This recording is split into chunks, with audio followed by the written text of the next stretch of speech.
First of all and foremost, and since we're all through here together, we went ahead and hosted a county commissioners meeting.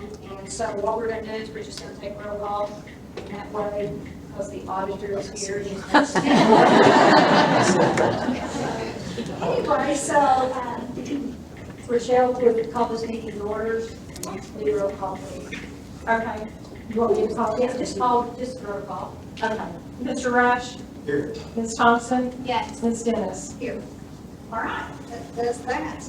Well, thank you. This has been a very long time coming, and I don't get emotional. There's some people I'd like to recognize.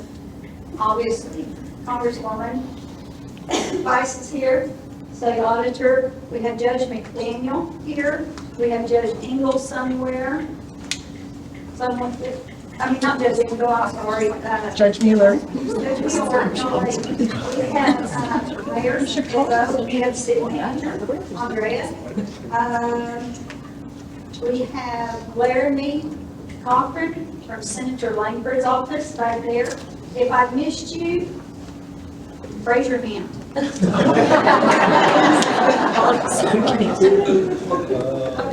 good. I kept thinking I'm going to miss someone. Well, first of all, thank you for coming, and thank you for making time for us today for this dedication ceremony. We have a couple of dedications of our new building. This building was actually a vision about 9 years ago, and we could not be more proud of all the hard work from everyone involved to accomplish this vision. There's so many important things that happen between these walls, and we do that for you. We do what's best for you, the public, you citizens of Potawatomi County. And so, with that being said, we're very excited to be here. We're so thankful that you guys were here. We would have done this sooner, but we were trying to get our artwork on the wall. But anyway, thank you, and I'm going to hand it over and turn your cell phones off.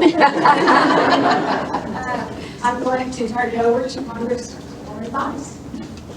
You're welcome. Well, good morning. Good morning. Okay, it's afternoon, this is well. I don't know where I'm coming or going lately, getting ready to be on a plane back to Washington DC. But I first want to say I am honored and thrilled to be here. I represent 6 counties, and either in part or in whole, and I am incredibly honored to be able to be with you to celebrate really this monumentous occasion. This facility is a great testament to the growth and the dedication that these individuals, the commissioners, have to making sure that we're doing what we can for Potawatomi County. County government is incredibly important, and I don't think that enough people recognize how crucial it is that communities like yours have a great relationship with your county commissioners. And these individuals that sit before you this afternoon really are the backbone to make sure that infrastructure is handled, that your services are taken care of. These are things that we probably take for granted in many cases. And so I want to start by thanking you all. First of all, for putting your name on the ballot. Being an elected official, it ain't easy. And I speak from experience, but thank you for making it thank you for making the determination to be part of county government, because it's incredibly important that you all have chosen to do this. And the second thing I want to mention is, when I ran for office back in 2014 for the Oklahoma State Senate, there were several reasons that I did it. I wanted to make a difference for Oklahoma, and I felt like this was a great opportunity for me to do that. But I also recognized that there were not enough women serving. When I ran in 2014, there were 6 women in the state Senate out of 48 and 13 out of 101 in the state House, which put Oklahoma 49th in the country for the number of female legislators. I now serve in a delegation where I am the only female currently serving. So I want to say a huge congratulations, because Potawatomi County has a unique distinction that they are the first and only county, Commissioner, my apologies, with a majority female representation.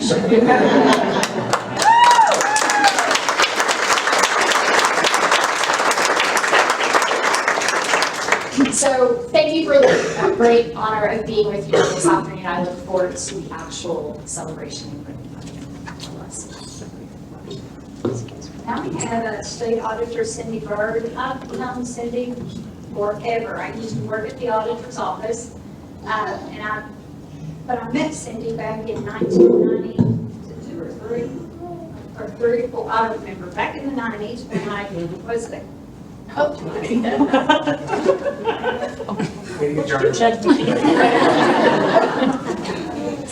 I haven't touched it.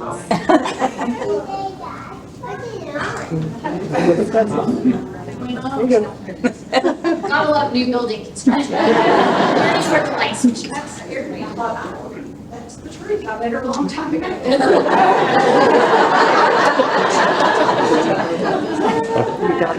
When I became an employee of the county, in the county clerk's office in the mid-90s, I met all of Cindy, and we've had this special friendship ever since. First, thank you all for inviting me to get to be here with you. This is an exciting time for Watergate County. And as Melissa, Commissioner Dennis mentioned, we do have a long history. It's been great. Whenever I first started working for the auditor's office, way back when, we talked about how many years ago, Melissa was the purchasing agent. And the thing that I most respected about Melissa is she wanted every I dotted and every T crossed, and she wanted it right. She took pride in her work. And that seemed to be the resonating theme here at Pott and Watergate County. County officials wanted to do it right. I was with the auditor's office for 22 years before I was elected as the state auditor, and I spent all of my time auditing county government. So it does make me a little bit of an expert about what goes on in county government. All of us want that official that we can believe in, the one we can call whenever we have a problem, the one we know is going to listen to us and make a difference. Folks, that doesn't get any closer to you than your county officials. There are elected county officials in our counties in Oklahoma, and this is the closest level of representation to you. They're the ones who pick up the phone, talk to you. You don't have to go through a board to get action. You can call your county official, and that's been my experience here with this group. About $5 billion runs through all county government across the state each year. That's a lot of money. And it's nice to see that the checks and balances in county government are operating. Just with this recent influx of federal funds to the country. I know every one of you, whether you realize it or not, have probably been impacted by the federal grant funds that were sent to your county and administered by your county officials. And they're doing a great job. But what does make county government so great? If you've ever listened to me speak, you'll hear me say things like, this is the most accountable and transparent level of government that you've experienced today, and I would stand by that. Now, every once in a while, you might see me put out an audit on a county official or a county problem, but those are far and few between compared to what I see at other levels of government. The segregation of duties and the way that they are tasked to operate as a unit, that they still have each of their separate functions, is like a microcosm of state government, and they do this well. There's no other level of government that you can open your newspaper each week or each month and see every expenditure that was made and read the minutes. You have them at your fingertips. If you don't know what's going on in county government, it's because you're not reaching out and looking at the information that's available to you. And that's what makes county government so important to me. This group of county officials, and we know we've lost some and gained some new ones, it's been a good, solid, steady group of county officials, and they've accomplished a lot. Building relationships with the tribes and the city, implementing and continuing the contract with optometry to do the flyovers, which benefits the cities, the tribes, and the county. Implementing the county 911 mapping system that is so vital. Implementing a county emergency management program that's just going to be out here when the tornado hits, like it did recently. Or who's going to be out here looking to see when the next storm is coming or administering the FEMA funds that come. Implementing an O&M department. We know how that has all affected us, the medical marijuana authority, that they have to make sure everything, the licensing is in place. Economic development, such as the Shawnee Marketplace, the Shell Station on 45th and Harrison, and the Domino's gas station, and various other things that you've seen come together for your county. They financially help all the county officials, such as digitizing the county clerks and assessors records so that the citizens have better access to this information. They've approved to digitize the court clerk records, and we'll be moving the court clerk to the first floor of the courthouse to give her more room. They moved the election board. I saw that nice building just down the road as I was walking. They moved the district attorney. They built more room for more vehicles. Moved the sheriff's office. Public safety is very important to us all. It's something that's very near and dear to our hearts. And then, of course, working on the county-wide cleanup. There isn't a part of your county life that these people aren't managing and handling. They're doing a tremendous job of doing that. I really can't wait to see what future accomplishments you have, because this county has been a shining star out of the 77 counties in Oklahoma. I'm blessed to get to work with these people. Congratulations.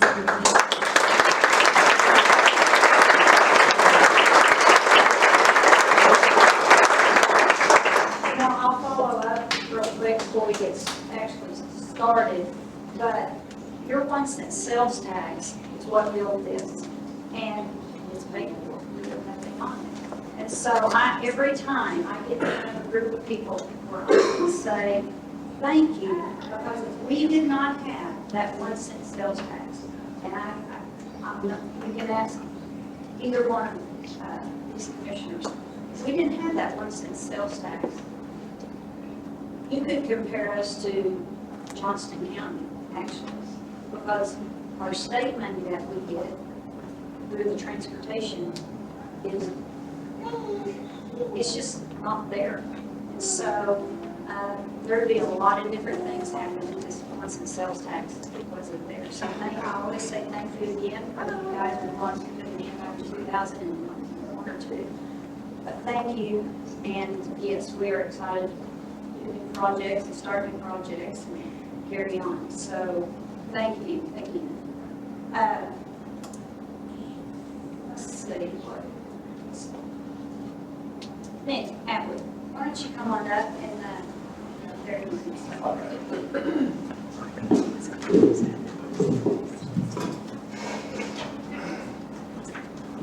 First off, good afternoon.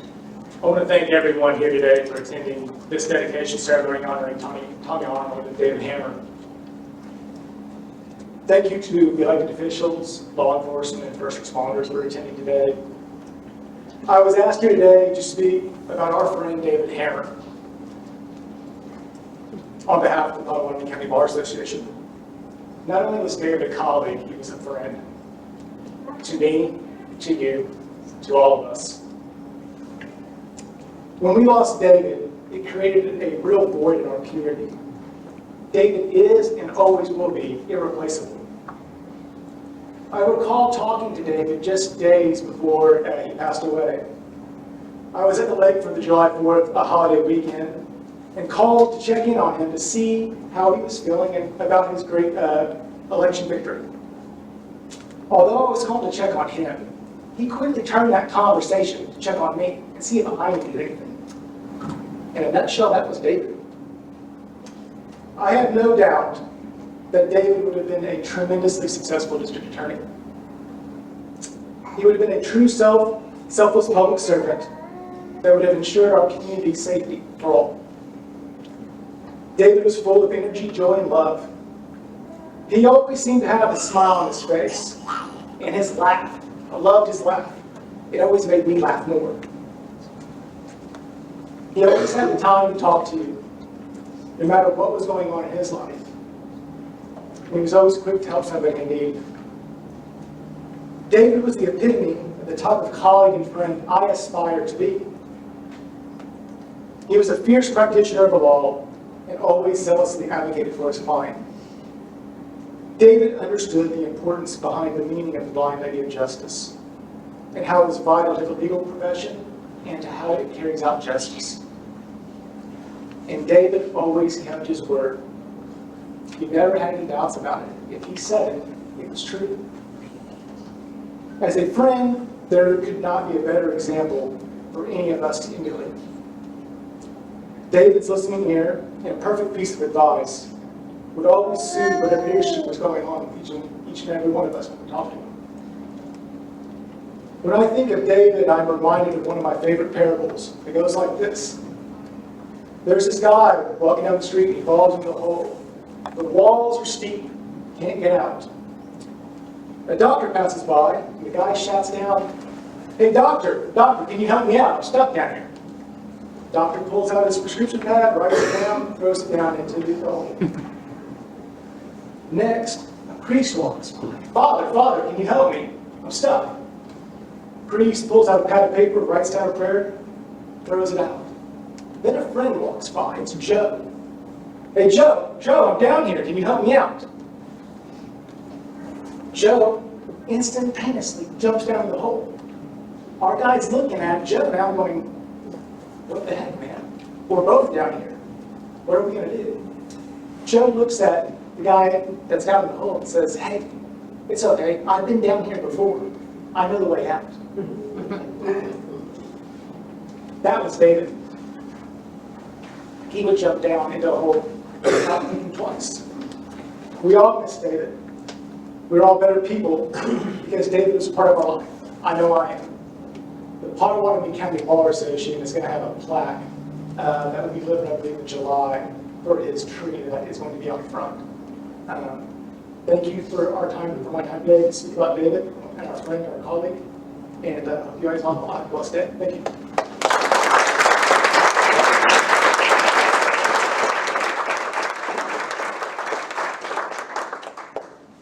John, thanks. Mr. and Mrs. Jones, come up here, please.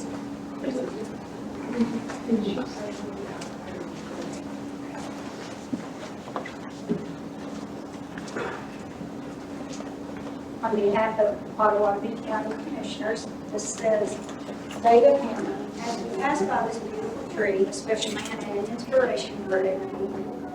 From your good friends of Potawatomi County, dedicated on his birthday of March. So, everybody can see it's got David's picture on it. So, he has a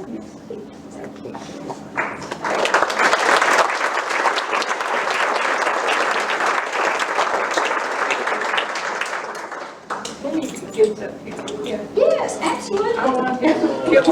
Absolutely. There's three of them. And your names? Samantha, Connor,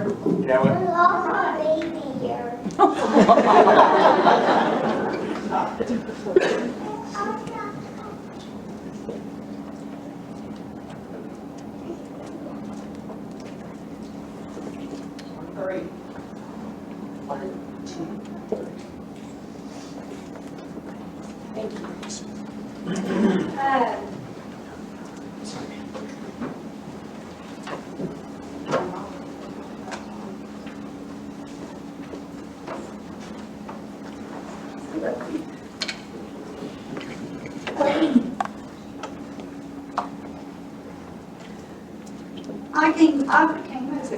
I became a commissioner in 2011, and Tommy became an employee in 2011. Tommy is one of those gentlemen and men that you hope and pray your daughter marries. You couldn't meet a better man.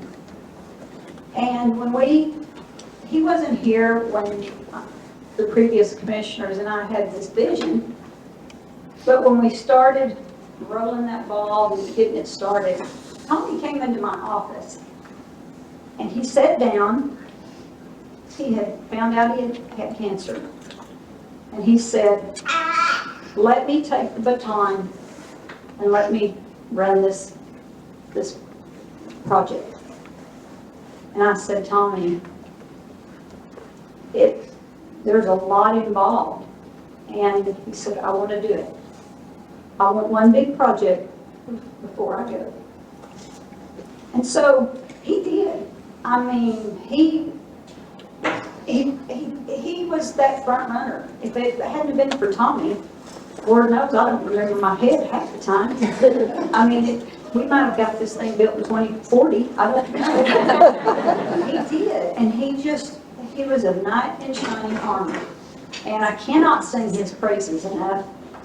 And he also ran our 911, and then we threw safety on him. And then we threw emergency management when we were trying to just start a good emergency management department. We threw everything on him, and he wanted it. But he came back into my office. I'm not going to say exactly when, because I'm not for sure. But he said, I want to be able to see you guys at least open the bids. And he said, I will never see the building. I said, oh, yes, you will. And he said, no, I won't be here that long. I said, but you'll still see the building. And so he didn't make it to us opening the bids. And I think that's why this is so emotional for me. I loved him. I loved him as a true, true friend. And the story Nick told about the hoe, that was Tommy. And that was a very good story. But that was Tommy. And so, as much legwork as he did on this building, we could not do something for him. And so, I would like gave up his wife, and you'll have to tell me who's with him. Okay. And we would like to present him a plaque and dedicate this building to him. And you know how much he was loved. Okay. But that's why for Tommy Arnold, a lot of people was like, who's Tommy? But he came from Seminole County and the 911, and he started here. And I'm telling you, he was just a godsend. There's a lot of things in this county, projects that got started because of his help. But this was his baby, and he really did a great job.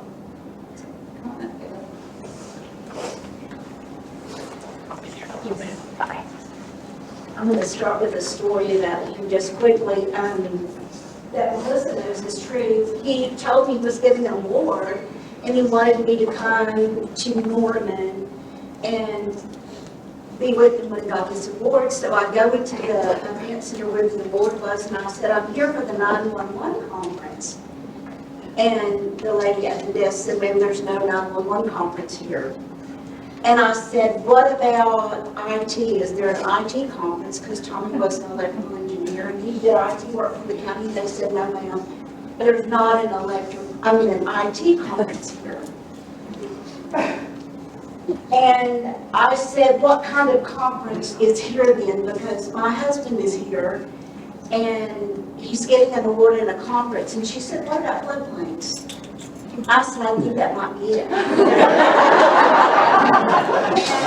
And so they took me back to the room, and Melissa was there with Tommy, and he got floodplains director of the year that night. Because he had developed a mapping system for floodplains for the state, serving on the state board. I didn't really know he had anything to do with floodplains.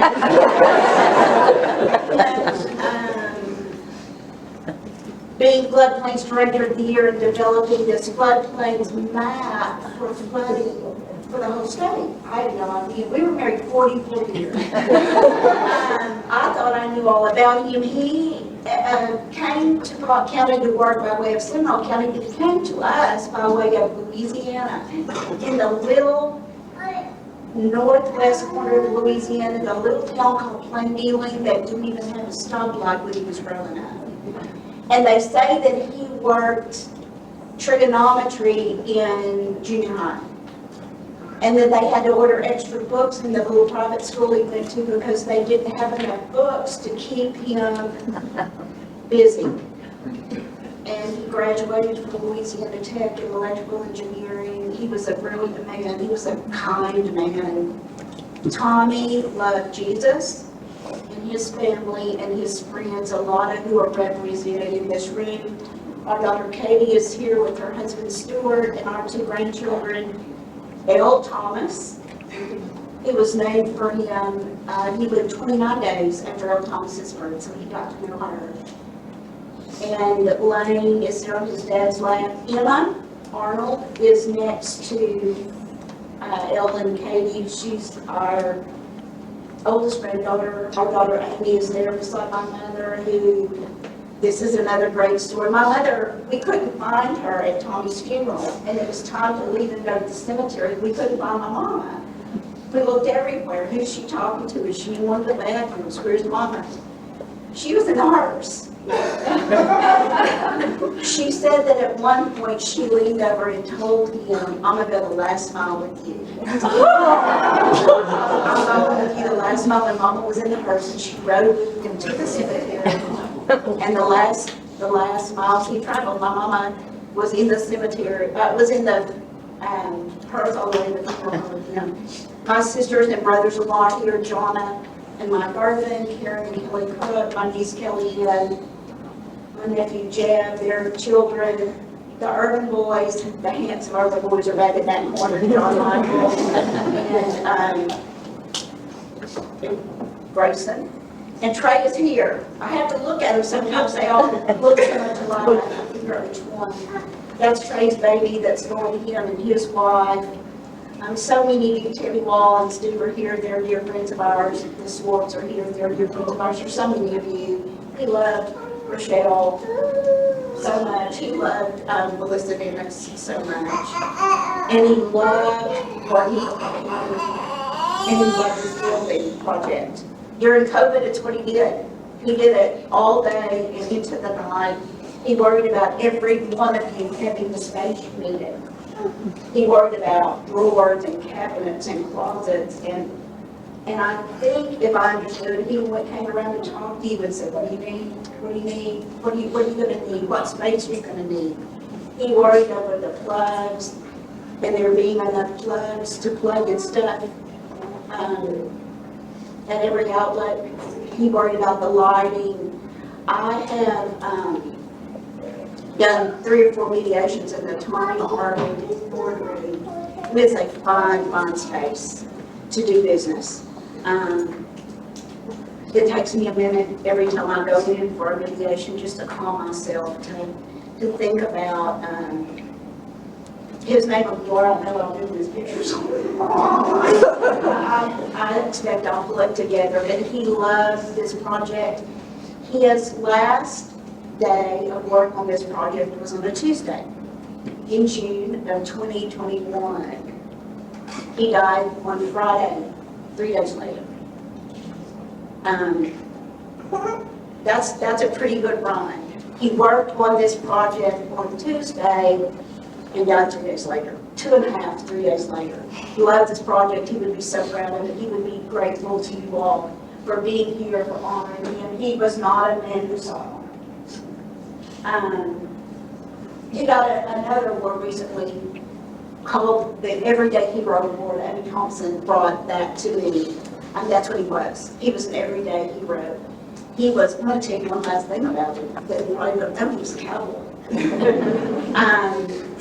You wouldn't think that. By knowing him, you wouldn't know that back in the day, he was a really, really good healer. If you know anything about roofing, he was a healer, and pretty good one. And my heart would still go pitter-patter because I need to sell horse right now. So I've told you some things now that you can know about him. As you see his picture around here, just know that he loved Pott County, he loved the people he worked with, and he loved this project, and we thank you.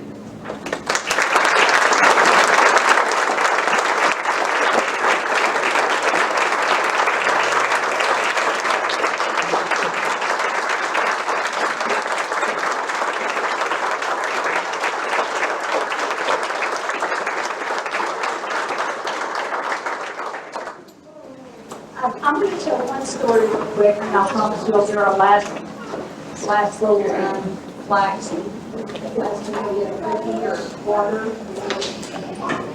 Don't have alcohol. Can't mix your drink. Sometimes we think we need it. For any of those of you that know me knows how much I love music and concerts. And Tommy loved the 70s, and so does Gayla. I mean, they love that 70s music. We talked about music all the time. But Tommy brought his phone to me one day and he said, "Let me show you something."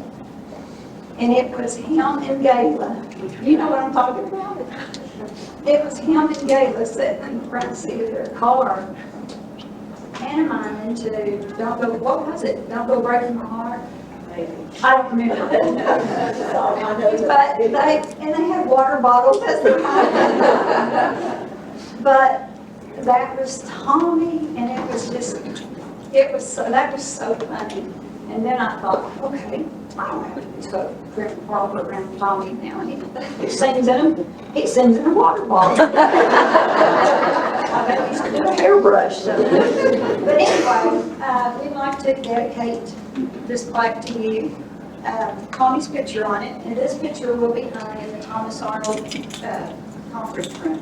But it says, "In honor and appreciation of 10 years of dedicated service to the citizens of Pottawatomie County as an honor." So, we thank you so much. I forgot to do one thing. Rachel Clear is here taking pictures for me. She is my niece-in-law. She took this picture and she took this picture. And they're absolutely beautiful, and I didn't see her to introduce her. I'm sorry. Thank you.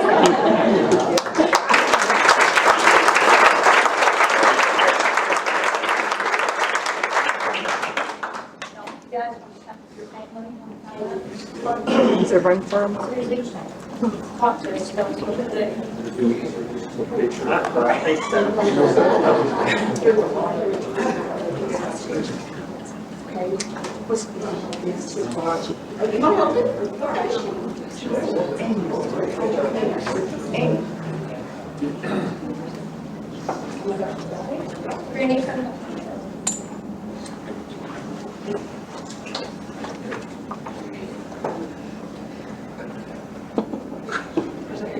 Stay right here, so they can sit right there.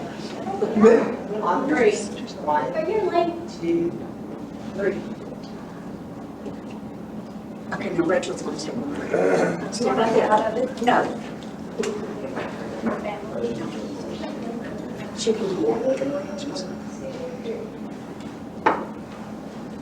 Look at Rachel. Oh, this is a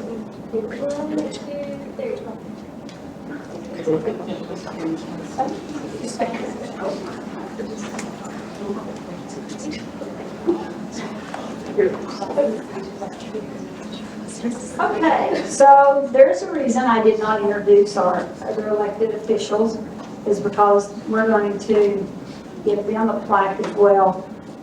Because in this county, we work together, and we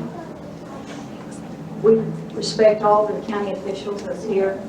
And so that is why I didn't introduce them to begin with, because I wanted, they don't, and any of them know about this. And so I wanted to wait until we present them with the plaque and introduce all of them, each on their own at a time. So let's start with our county treasurer, Betty Anderson.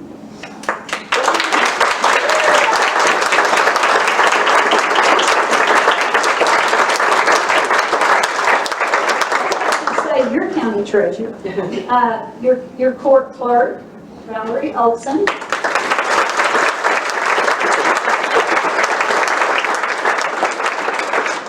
Your county assessor, Liliana Satterfield.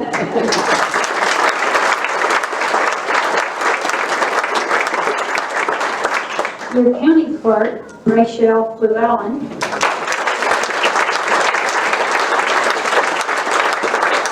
I'm going to tell you a story real fast about Rachel. She is the one who got me into county government. She was the purchasing agent before me. And our kids have grown up together. At the time, our husbands played softball, you know, that little boys' game, that might be, they think they're men getting hard and stuff. And we were at Boomer all the time, but I have known Rochelle for 30-plus years. And so she got me when she married her family, and said she was going to stay home. She said, "You want to go work at the county clerk's office?" I had no idea.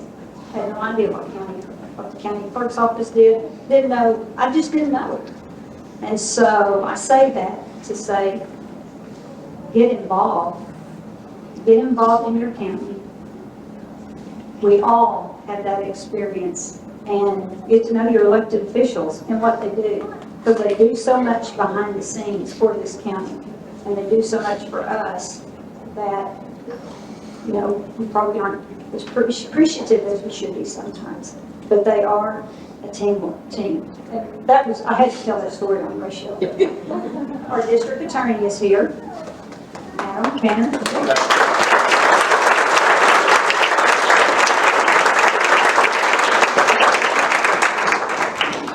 Is the sheriff here? Okay, well, Mike Luke is your county sheriff. And then we have Abby Thompson is the District 3 commissioner.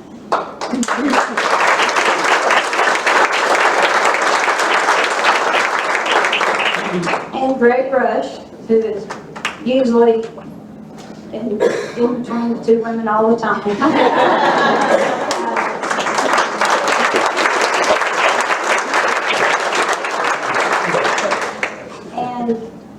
You know, they're new as well, and they can tell you, they had no, Abby's been here a year, you've been here 8 months. They had no idea what goes into county government, and they're still learning. So I thank y'all for being here again, but we're going to present all of our county officials with a plaque.